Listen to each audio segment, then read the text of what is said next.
Muy pero muy buenas noches, bienvenidos al Diario de Leuco, compañeras de lujo como Débora Plager y Silvina Martínez, invitados de lujo como Fernando Iglesias, Fernán Quirós y el gran Santiago Kovadlov. Enseguidita vamos a conversar con ellos, pero déjeme que le diga dónde estoy parado desde el punto de vista editorial. Mire, este es un gobierno roto que rompió todo. Perpetran un papelón tras otro, un desastre tras otro. Se plantan en el centro del escenario y se pegan tortazos en la cara como si fueran los tres chiflados. Pero no le causan gracia ni risa a nadie. Todo lo contrario, Alberto, Cristina y Massa producen estupor, inquietud y además un peligro porque la gente tiene mucho miedo de que vayan a destruir todo lo que se les pone adelante. ¿Sabe por qué? No solucionaron ninguno de los problemas. Agravaron los que existían y generaron nuevos inconvenientes. Por eso hay tanta unanimidad en caracterizarlos como el peor gobierno de la historia. Sobre todo, por supuesto, de la historia democrática. Es que rompieron todo, incluso ese mito de que el peronismo es el único que sabe gobernar. Que el peronismo roba, pero hace. Con un país en ruinas, dan un espectáculo indecoroso, peleándose delante de todos, por ver quién lleva la manija, ¿sabe qué? Del féretro donde viaja el cuarto gobierno kirchnerista. Y digo que están muertos políticamente porque no reaccionan. Todos los indicadores son cada vez peores. Y en lugar de reconocer los problemas y buscar con humildad los mejores remedios, miran para otro lado. Niegan la realidad y multiplican el sufrimiento del pueblo argentino. Todo el tiempo buscan culpables en lugar de soluciones. La culpa es de Macri, de la pandemia, de la guerra, de los jueces, de los medios, de Martín Guzmán ahora. Y siguen las firmas. Alberto, Cristina y Massa, ellos no tienen nada que ver. Los tres chiflados no se hacen cargo de nada. Se llenan la boca hablando del pueblo argentino, de los más humildes. Y esos compatriotas son los principales perjudicados, los principales. Ahora la pregunta es, ¿quién padece esta superinflación que ya huele a hiper?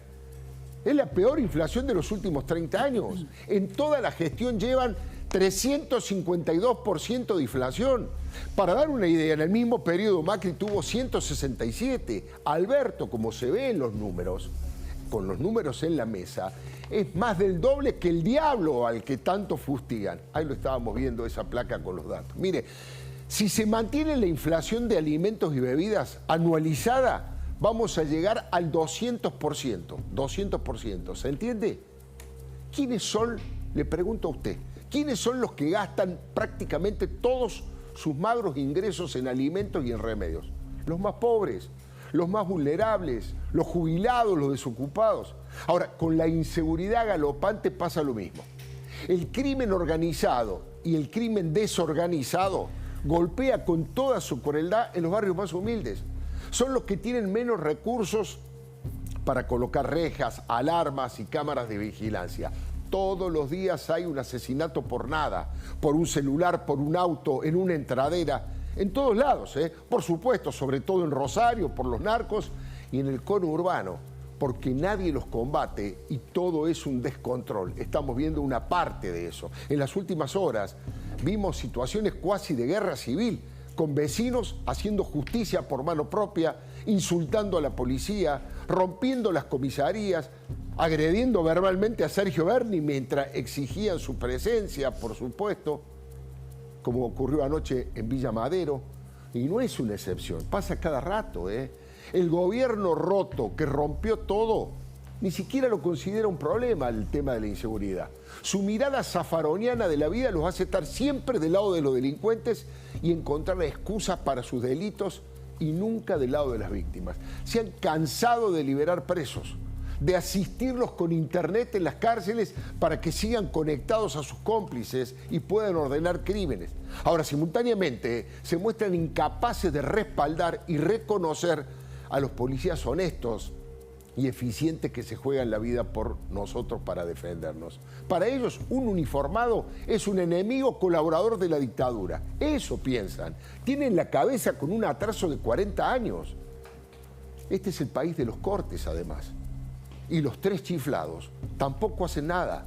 Digo, de los cortes de luz y de los cortes de calle.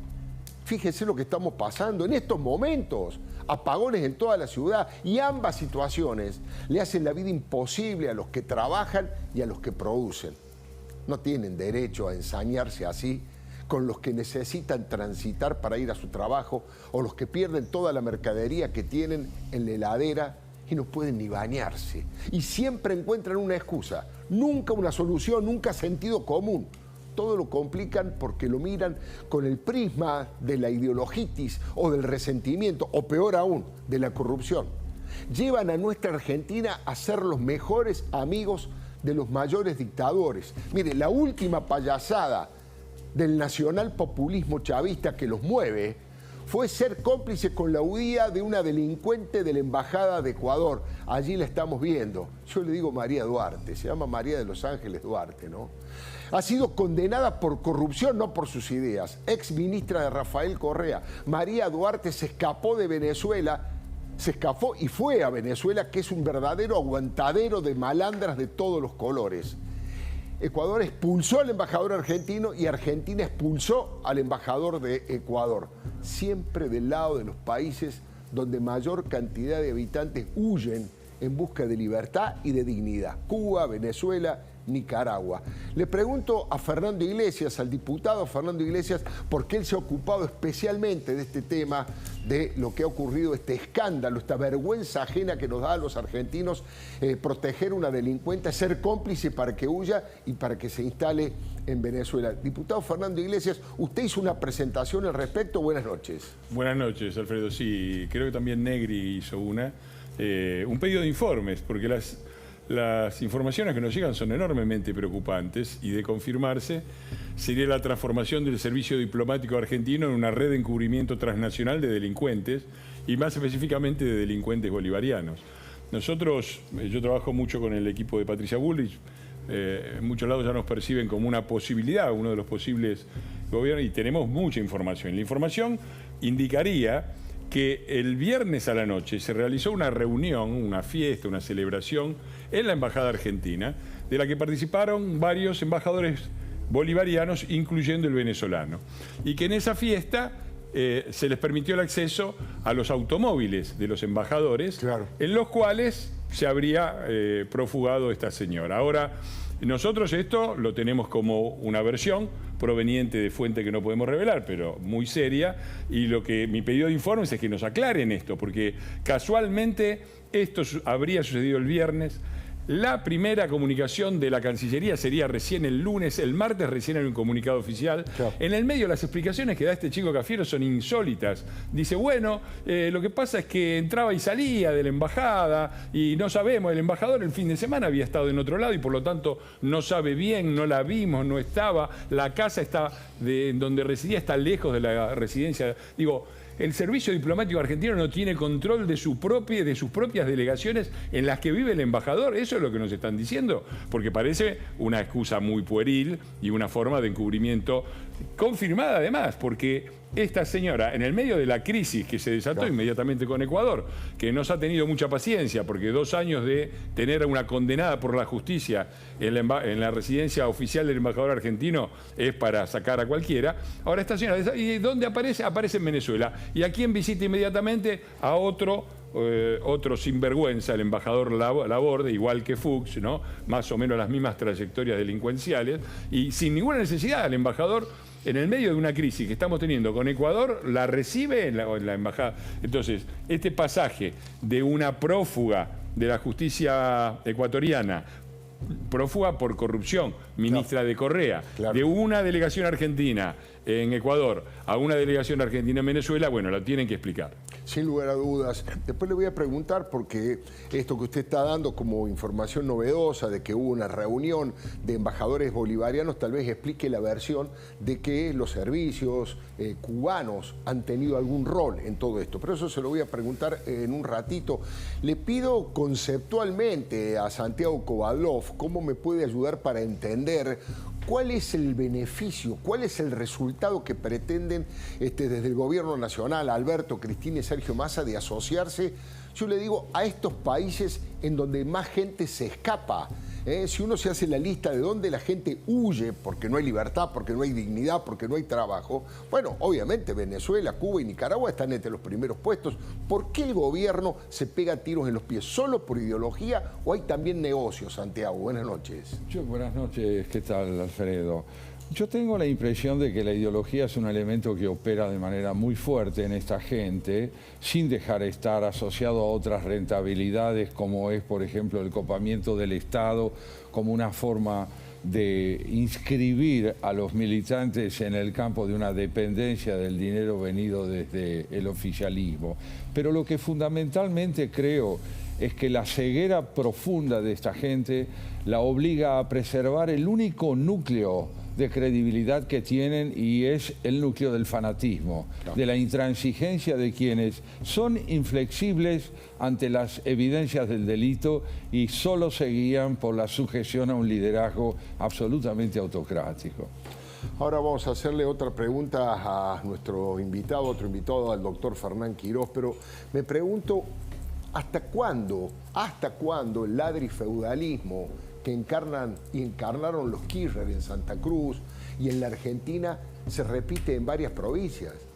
Gildo Infran en Formosa es el máximo ejemplo, pero ahora un tiranozuelo como Ricardo Quintela en La Rioja se ha dado el gusto en su momento de proponer censurar a La Nación Más y a otros medios de comunicación independiente, y le dijo anoche a una maestra que protestaba porque gana una miseria: anda a trabajar, vaga de mierda. ¿Se puede soportar esto? Sí, yo tengo la impresión, que creo compartir con mucha gente, de que acá hay dos países que están enfrentados. El de estos personajes que menciona Alfredo representan un pasado al que no le queda otra posibilidad que insistir en la negación del progreso, en la negación del desarrollo de la República. Son feudales desde hace muchos años, y hoy la confrontación entre el feudalismo y la República creo yo que es clarísima. Aquí hay alguien que está defendiendo el pasado a rajatabla, y hay un grupo de gente, de partidos políticos, de ciudadanía cada vez mayor, que está abierta a los riesgos del porvenir, no a los riesgos de la repetición del pasado. El doctor Fernán Quirós, ¿cómo ve esto? Le pregunto porque usted se está proponiendo, es precandidato a jefe de gobierno de la ciudad, y bueno, ya hace muchos años que están enquistadas en distintas provincias, casualmente o no tan casualmente son tal vez de las más pobres, de las donde más sufre la gente, y sin embargo se consolidan en el poder, y es más, ganan elecciones con amplia diferencia de votos. ¿Dónde está ese clic, ese mensaje que usted podría transmitir para quebrar con ese feudalismo provincial, doctor Quirós? Bueno, yo me sumo a las palabras de Santiago y diría lo siguiente: es fundamental que construyamos una política cada vez menos paternalista, cada vez menos autoritaria, cada vez más republicana y sobre todo cada vez más horizontal, encontrando los dispositivos, las formas en que haya mayor involucramiento y participación social, y sobre todo construyendo ciudadanía. Si uno entiende como ciudadanía una persona que es libre, autónoma en el devenir de su vida, pero además tiene la disposición de aportar algo de su vida por el bien común, por el conjunto de los ciudadanos con los cuales convive. Tenemos que construir más ciudadanía, tenemos que terminar con la política paternalista que nos dice cómo es la vida y cómo debemos trabajar, y tenemos que lograr que las personas libremente elijan desarrollarse y cuidar al prójimo y respetarlo. Interesante, ¿eh? Después vamos a preguntarle, por supuesto, a Fernán Quirós, en el caso de que sea electo como jefe de gobierno, qué haría con el tema que tanto preocupa a aquellos que quieren transitar, trabajar, producir en la Argentina, con el tema de los piquetes allí en la 9 de julio. Eso va a ser en un rato. Yo me pregunto, ¿hasta cuándo va a llegar este gobierno roto que rompió todo? ¿Cuál es su próximo objetivo para dinamitar? ¿Las instituciones republicanas? ¿La democracia representativa? ¿La Corte Suprema de Justicia? ¿El periodismo crítico? ¿Cuál es el límite? ¿Se acuerda usted cuando se criticaba el doble comando? El doble comando, bueno, hoy son 3 capitostes, pero no manda ninguno. Ni Alberto, ni Cristina, ni Massa. Este es un gobierno a la deriva, sin timón. Aníbal Fernández recién ahora descubrió a los impresentables de la Cámpora y lo nefasta que es esa dupla Cristina-Máximo. Mire, la gran mayoría de los argentinos los viene padeciendo hace mucho, cuando Aníbal Fernández le chupaba las medias y ponía a esta gente en el lugar de estadistas, de cuadros militantes. Estamos tocando fondo, eso es lo que siento. La paciencia de los mansos se acaba. Digamos, psiquiátrico, esta suerte de populismo psiquiátrico, como dice Miguel Wieniawski, nos está volviendo loco a todos. Le doy mi palabra y le dejo una palabra de un grande como Jean-Paul Sartre. A todo puede renunciar el hombre sin dejar de ser hombre. A todo puede renunciar menos a la libertad. Bueno, los saludo formalmente a todos, aquí a mi compañera Débora Plager. Buenas Débora, noches.